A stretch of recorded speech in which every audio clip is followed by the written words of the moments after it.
thanks to my Lord and Savior Jesus Christ, my Father God, the King of all kings, ruler of all nations. Welcome back. Welcome back to all my subscribers. Welcome back. Thank y'all for tuning in. I love y'all. If this is your first time checking me out, be sure to hit that subscribe button, hit that like button. I got a lot of good content coming in the future. You know, we got advice videos, we got story times. You know, we're going to do vlogs in the future. So, you know what I'm saying? Just stick with me, man. We're going to get some dope content going. But as of tonight, you know, I've had a lot of people hit me up and ask me if I could elaborate on my song Road. If you have not heard my song Road, it's on my last project, My Story Volume 1. Be sure to check that out. You know, and it just tells a little piece about my life. And like I said, you know, people been hitting me up wanting me to elaborate on it. And then some people who never heard the story before, you know, they want to hear it. So I'm gonna try to put it in a nutshell for y'all real quick. Trying to make a long story short. All right, so I was 12 years old, living with my mama. My mama had a bitch ass boyfriend that I ain't like. And we lived in a 1-bedroom apartment. Well, with 1 bedroom, 1 bath. It was me, my mother, my little sister, my grandfather, and my mother boyfriend. And I couldn't stand dude. You know, I don't like to use the word hate, but I really could not stand that dude. You know what I mean? Him and my mother used to argue a lot, like on a daily basis, and he used to verbally abuse my mother, you know, call her out her name, calling her bitches and this, that, and the third. And that's why I didn't like the guy, you know what I mean? He was disrespectful to my mother, he was disrespectful to me, he was disrespectful to my little sister and to my grandfather. You know, with all of us being in that little apartment and the walls were paper thin so you could hear everything that's being said. And some of the things that he would say to my mother was like, what? You know, and then he'll come out the room slamming doors and shit. So I'm like, as a man, what kind of man are you?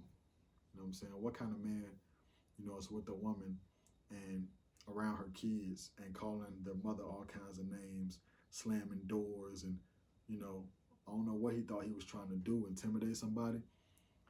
You want to intimidate shit over here. And I let him know that. Like, homie, I don't fuck with you. You a bitch ass nigga. And he'll go tell my mama. She'll come out, she'll discipline me. Rightfully so, though, because, you know, we all know if you're a child and you disrespect an adult, you're going to get your ass whooped.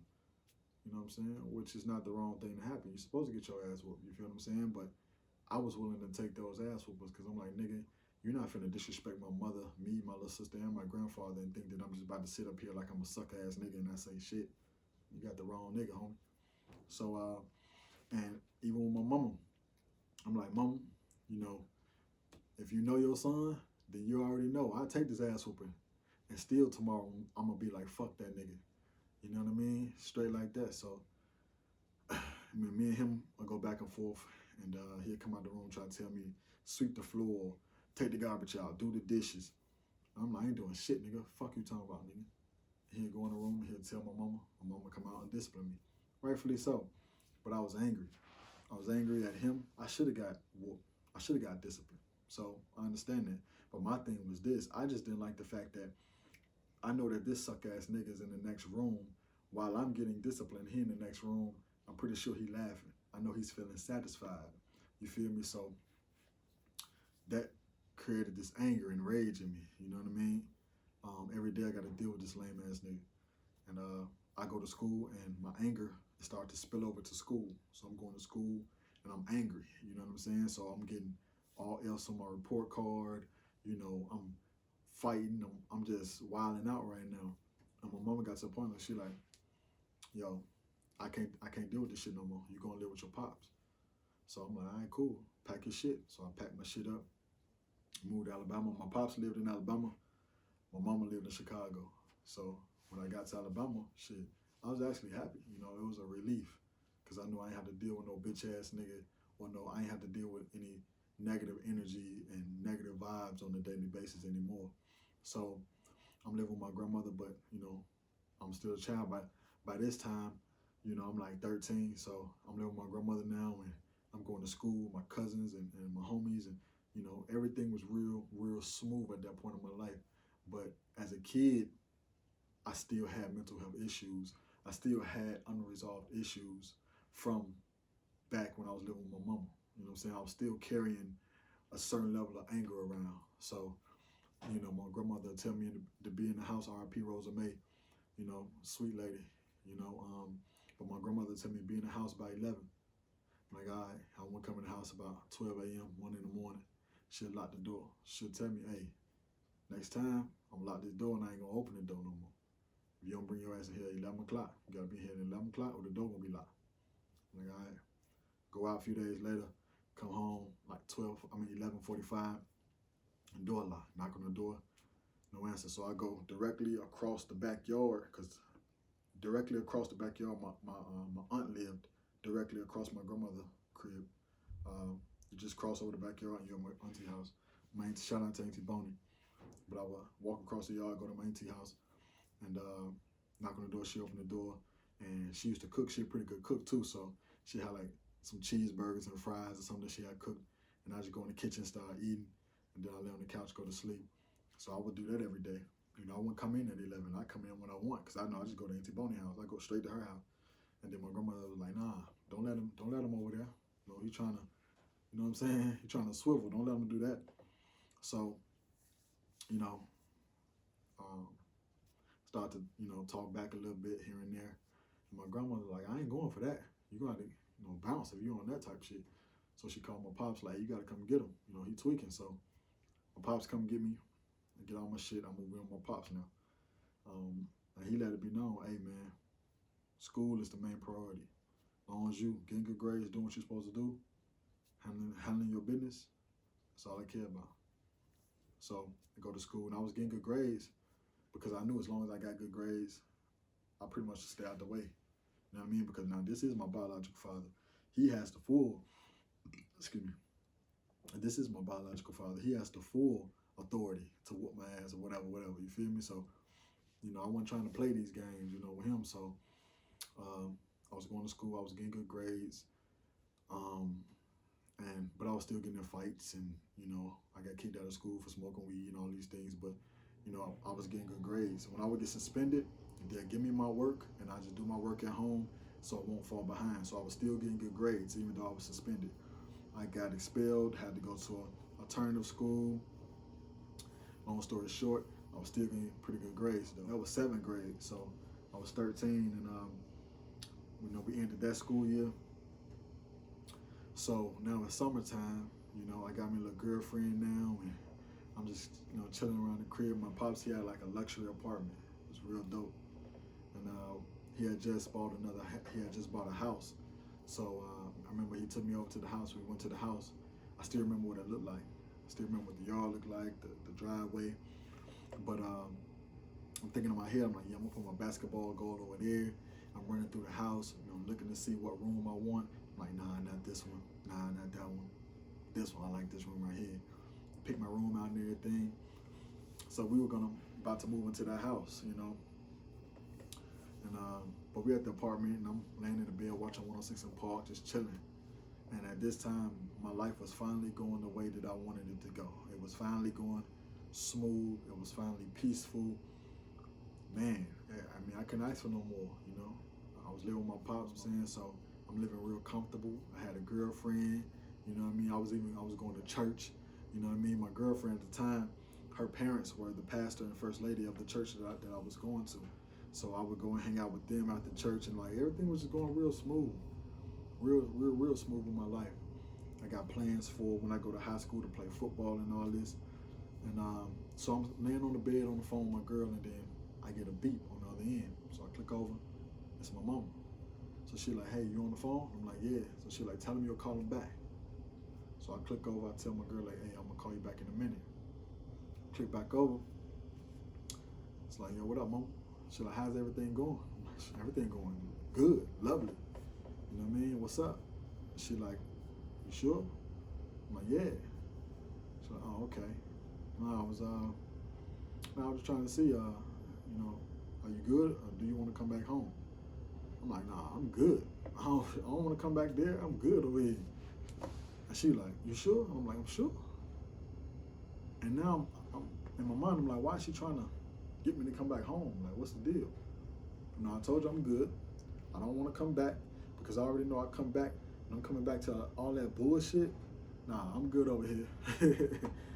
And she was like, you know, her energy was off. So I'm like, what the fuck? So she like, well, you know me and your dad going to court. So I'm like, nah, I ain't know nothing about that. So she like, yeah, she like, think about it. You know, you want to come back home. Think about if you want to come back. I'm like, all right. So get off the phone with her. My pops come in the room. And he like, you know me and your mama going to court. I'm like, yeah, she I told him. So he like, check this out. He like, do you want to go back to Chicago or do you want to stay here? I don't mind, either or. The choice is yours. If you want to go back, you can go back. If you want to stay here, you can stay here. Let me know what's up. So I'm like, shit, I want to stay here. I ain't trying to go back over there. I want to stay here. So he like, you sure? I'm like, sure. So he like, all right, cool. Long story short, we go to court. They come, we go to court. Me, my pops, my aunt, and my grandma in the car. And we ran to the courthouse. And on our way up there, all three of them are asking me, so you sure you want to stay? I'm like, I'm sure I want to stay. You positive? I'm positive. Okay, cool. We get to the courthouse, right? We go upstairs, and I noticed something was weird because, you know, this is the first time I ever had to go in the courthouse. You know, a lot of times when my parents go to court, you know, I'm downstairs or I stay home or something like that. But this time I'm in the courtroom, and I'm sitting on the side, and they're going back and forth, you know, with their arguments and whatever, and the judge there and whatever. And my pop said, hey, you know, my son, you know, he said he want to stay with me, you know. And the judge was like, well, you know, I'm 14, you know, I'm at an age where I can make that, I can decipher that decision, I can make that decision. And then my mama started bawling, started crying. And when she started crying, bro, that shit did something to me in here. It fucked me up, my nigga. Like, I ain't know what the fuck to do with saying, my nigga. I'm like, what the fuck? And she was like, I need him, his sister needs him. So I'm like, what the fuck? So now in my head, I'm starting to think about, dude, bitch ass. Is this something he doing? Is this something he doing where they need me to come back? And then I start thinking like, okay, my grandfather, he's up in age. And then you got these two women in the house. So now I'm like, I'm pretty sure he probably walking around on some intimidating type shit. So now I'm thinking like, oh shit. My dumb ass stand up and say, hey, I want to go home with my mama.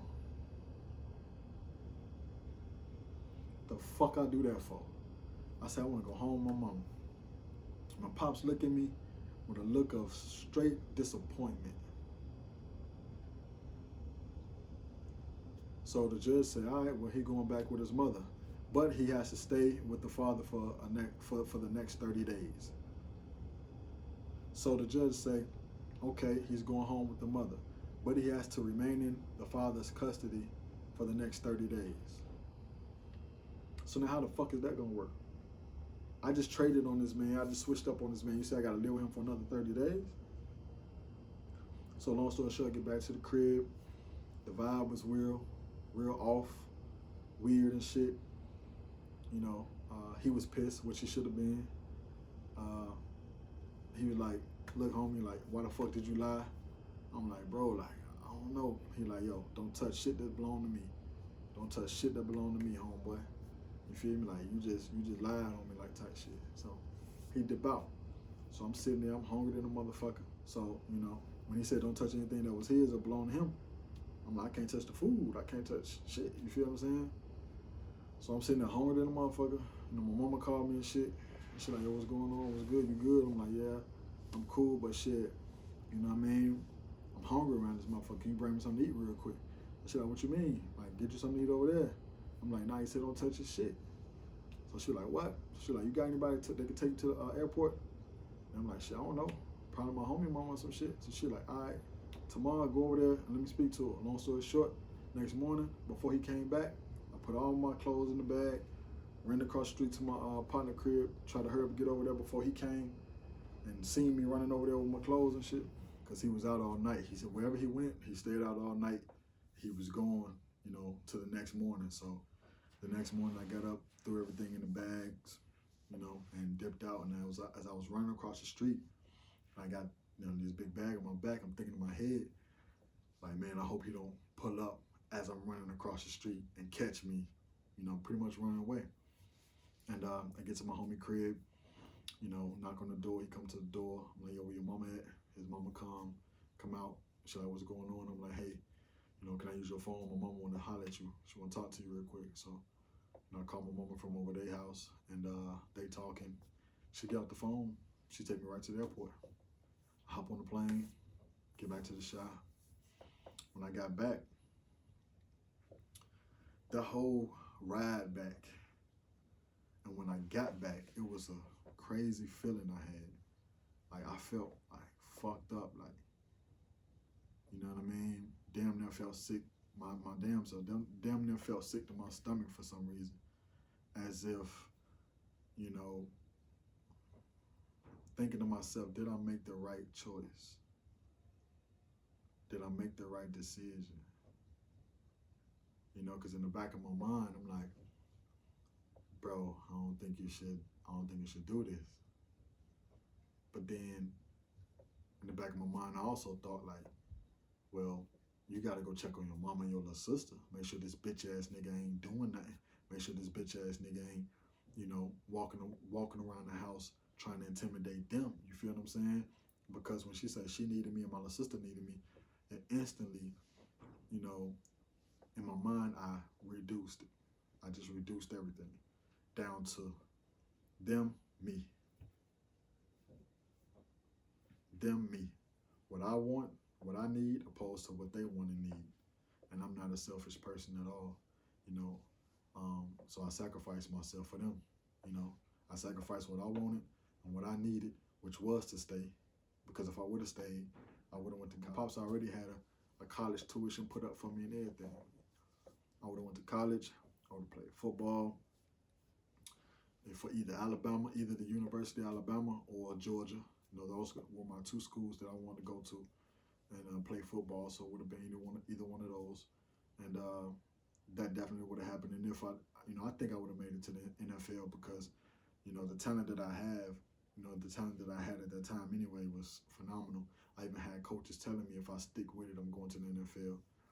And even if I didn't make it to the NFL, I still would have got a college degree in psychology or something, and been something, making a lot of bread the right way, would have had a good career, you know what I mean?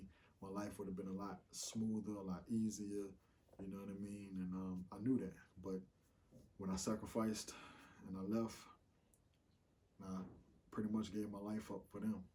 Because at the end of the day, I don't feel like, as a man, you can look yourself in the mirror if you have anybody in your family that you're responsible for to any degree, but especially if you have like little sisters or even older sisters or a mother and stuff like that, and the father's not there, and you leave as well, and something happened to one of them, it's your fault. You know what I mean? I don't even think you could even, as a man, I don't think that you could live with yourself and look yourself in the mirror if you turn your back on, the women in your life who you're responsible for. And I felt responsible for my mother, and I definitely felt responsible for my little sister.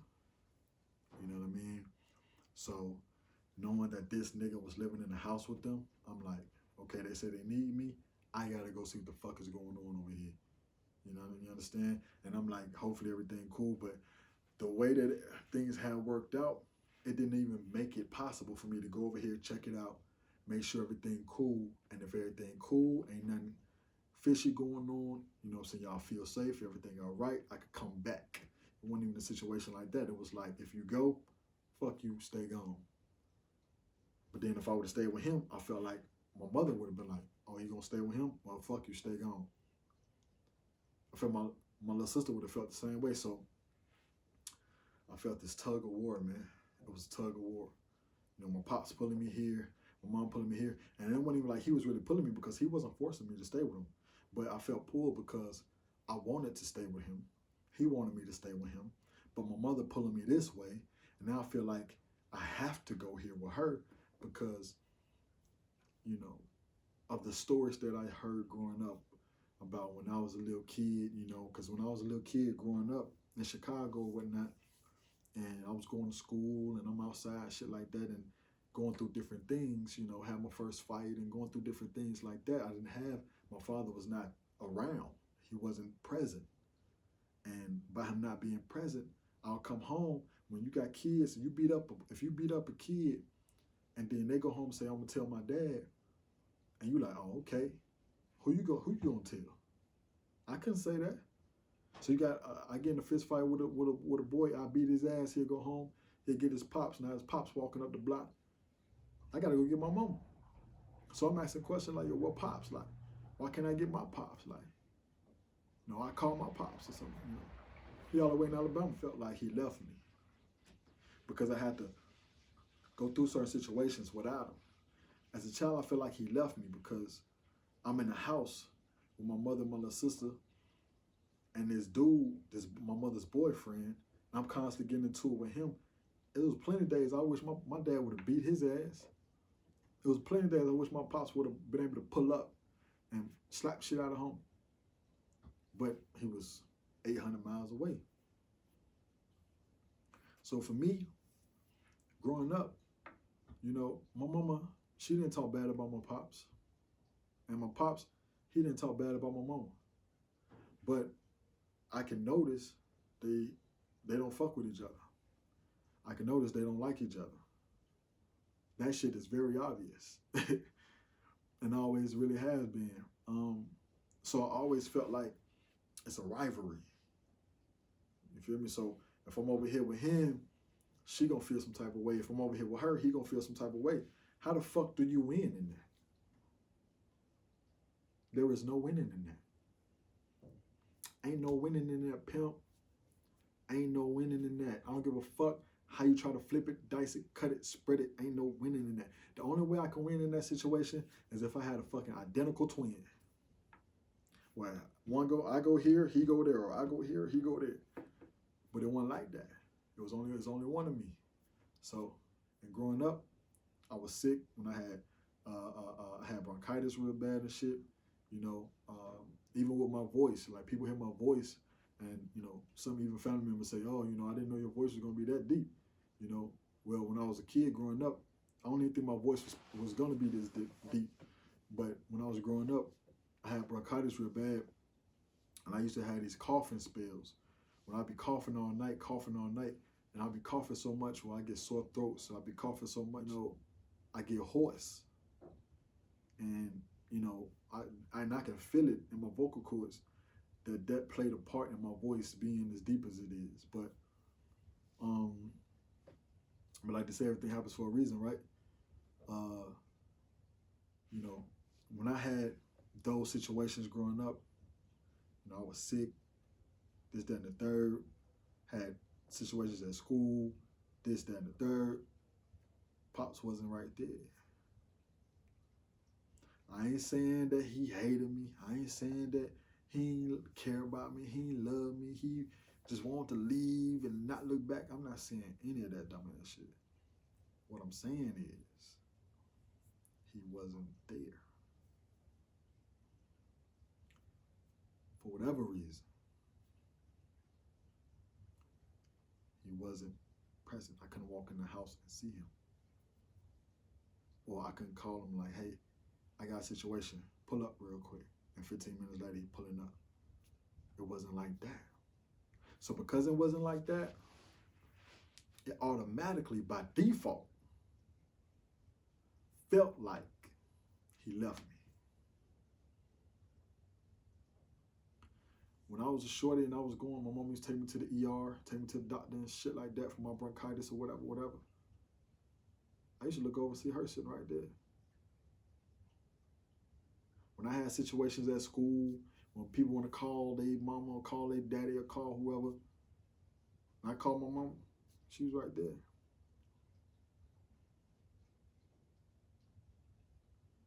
At the end of the day, for birthdays and shit, she was right there. For Christmas, she scraping up money to get us what we want. You feel what I'm saying? I remember one Christmas I was so happy to get, no cap. I'm keeping it real. Like I said, on this channel, we keeping it real. Ain't no capping over here. If you won't cap, KO ass to another channel. This ain't that. One Christmas, and we try not to want anything that's too expensive because we know we ain't really have money. But one Christmas, it was 3 things I wanted. I wanted a CD player, headphones, the Jagged Edge CD, Jagged Little Thrill, and at that time it was like 12, and the Bow Wow CD, the Beware Dog CD. Because I'm like, 2 CDs and a CD player, that don't cost that much money. I can't ask for a motherfucking go-kart and all that kind of crazy shit because I ain't gonna be able to get that. Just those 3 simple things. And she scraped up the money and she got it. So when it came time to make that decision, I also felt like if I would have chose to stay with my pops, I'd be a certified fuck nigga. Because here it is, this woman that's been had your back and really represent for you since day one. And you gonna up and leave her and go over here and be with him because he got more money than she got. And a lot of times I used to look at it like, from my pop's point of view, I'm like, bro, if you look at your son, you could look at your son and say, you know what? I ain't even mad at the fact that you went back. Because on some real nigga shit, you just showed me you a real ass nigga. You gonna keep it a buck. Yeah, you lied and said that you wanted to stay, but at the end of the day, you really didn't lie though. You really didn't lie though. You got manipulated, you got bamboozled, you got tricked. You didn't lie. You understand? Because at the end of the day, why the fuck would I lie? What benefit do I get from that? If you telling me you can go back to Chicago, I don't mind. What the fuck benefit could I get from lying to you, saying I want to stay? And then I change up and go, what benefit do I get from that? It ain't like I got money. I ain't getting no fucking benefit. Shit, I would have got more benefits staying with him. If I stayed with my pops, I would have got way more benefits, bro. When I went back and stayed with my OG, I ain't get shit. But a hard ass time. You feel what I'm saying? A harder life. That's what the fuck I got. And I got that shit willingly because I sacrificed myself. Because I looked at it from day one. This woman been representing for me. She been holding me down. She been repping for me. She been there. She been doing her motherfucking thing for me. When I look over, she there, bet. I'll be a straight bitch ass nigga if out of nowhere we at court and she said she need me and I say no, I want to stay with this nigga because he got money. Because life is good. Life is easy. I would have been a bitch ass nigga if I would have switched and tricked up like that. Now I'm a solid ass nigga. I keep it a buck with you, homie. I'm a solid ass nigga. I can't make no flow ass moves. I couldn't make no bitch ass moves like that. So I said, yeah, I'm gonna go ahead and go over here with somebody who was there from day one. Because, and I'm not even saying my pops did any of that on purpose, man. I love my pops, bro. Him and my mama just didn't work out. He was living in Chicago at first. He wanted to go back to Alabama. He went back for, to do his thing, for a better life, for what he wanted, what he needed. That's cool. I had no problem with that. You feel me? I had no problem with that. You know what I'm saying? But my thing is this, just on some 100 shit. When I was a baby, she used to change my diapers every day, all day. When I was a baby, she used to feed me. She used to have to feed me every day, all day. When I was a baby, she used to have to watch my bad ass. Because from what I hear, I was a reckless ass little kid. I drank a simple fingernail polish remover. Had to go to the hospital. Had to be rushed to the fucking hospital. You feel what I'm saying? So she had to do that. She had to be there. She had to take care of me when it was hard. You have to understand, it was brought to my attention that at the age of 14, when I moved in when I was living with my pops, at the age of 14, homie, it's easy now. Ain't no diapers to change. I can go to the bathroom by myself. I can wash myself. I can dress myself. I can feed myself. I can watch myself. I don't need no chaperone. It's easy now. So you got to think about, this is what people was also putting in my head, like, yo, you got to also realize, bro, it's easy for him now. Of course he want to be a father now, nigga. It's super easy, nigga.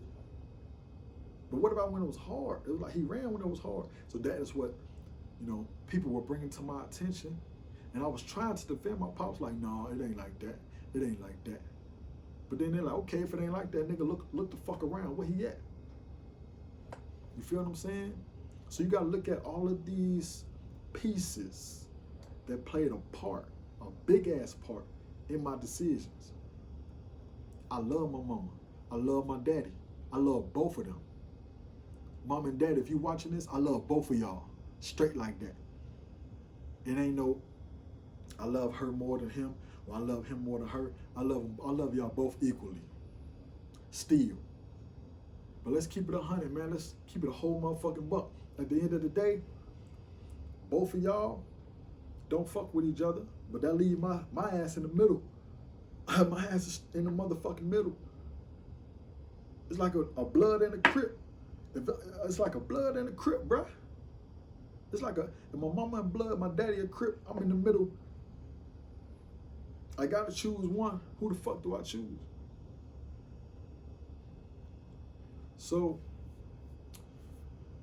like I said, man, it was a big ass misunderstanding. He misunderstood what I did, you know, and I feel like she misunderstood a lot of things that I did that I got disciplined for when I was trying to defend her, when I was trying to protect her.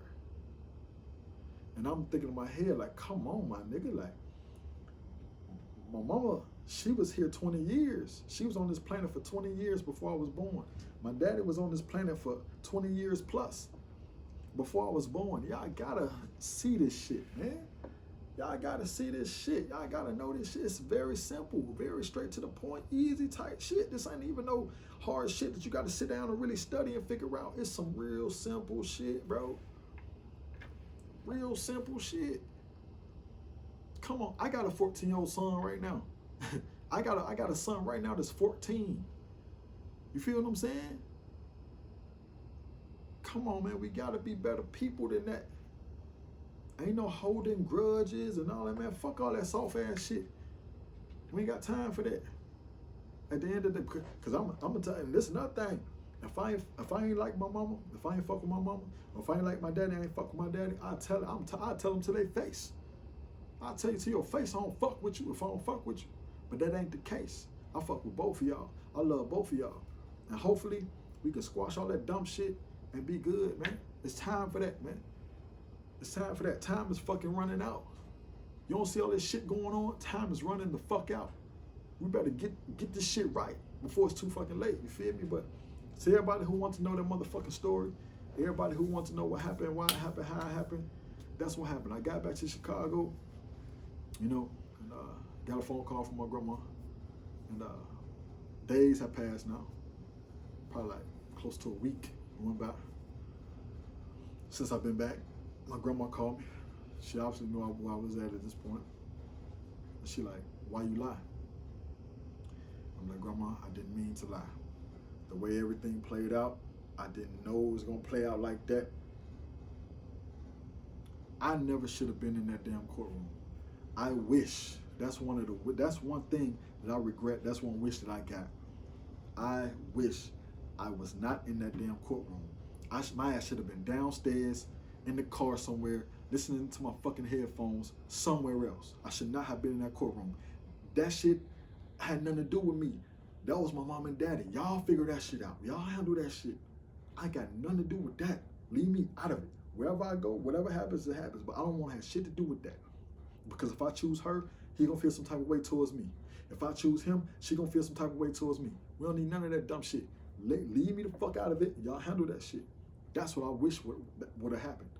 But unfortunately, we ain't no rewind button in life. You can't go back and change shit. You can't change time. It is what it is. So I told my grandma, I apologize, but I did not mean to lie. And she said, well, you know your daddy's sick. He didn't know what happened. He didn't know where you were. He came home, you were gone, all your stuff was gone. He thought the worst. So I apologized over and over. And she told me, I'm very disappointed in you. You hurt me. You didn't just hurt your daddy. You hurt me as well. I'm very disappointed. And I kept apologizing. I apologize, Grandma. I'm sorry. I did not mean for this to happen. I didn't even know that was going to happen. It's like when we got to court, what I told y'all when we went in, I want to state that is the truth. That's how I felt. But when I seen her crying and she said she needed me, she said my little sister needed me, and I'm thinking about this whole ass nigga that's living with them, that's when a switch flipped. That's when shit changed. That's when my answer changed. That's when everything changed. When I started thinking about that shit, and I'm seeing my mother over there bawling. And unfortunately, that was the last conversation I had with my grandmother. And I still regret that. I regret that dearly, but that's something I'm gonna have to carry with me for the rest of my life. But yeah, so for everybody who wants to know a little bit more about the story and what happened, how it happened, why it happened, when it happened, that's the story of Roll. So if you have not checked it out, go check it out. And if you have checked it out, I hope I cleared up some things, some questions that you had. But I'm gonna go ahead and wrap this up. Till next time, man. Thank y'all for joining me. Everybody who's been here, like I said, all my regular subscribers, thank y'all for joining me again. Thank y'all for listening to this journey, and the journey will continue. So everybody new, be sure to subscribe. We got to get these numbers up, man. So I'll make sure that a lot of people getting this good content. Like I said, we got a lot of good stuff on the way. But until next time, I love y'all.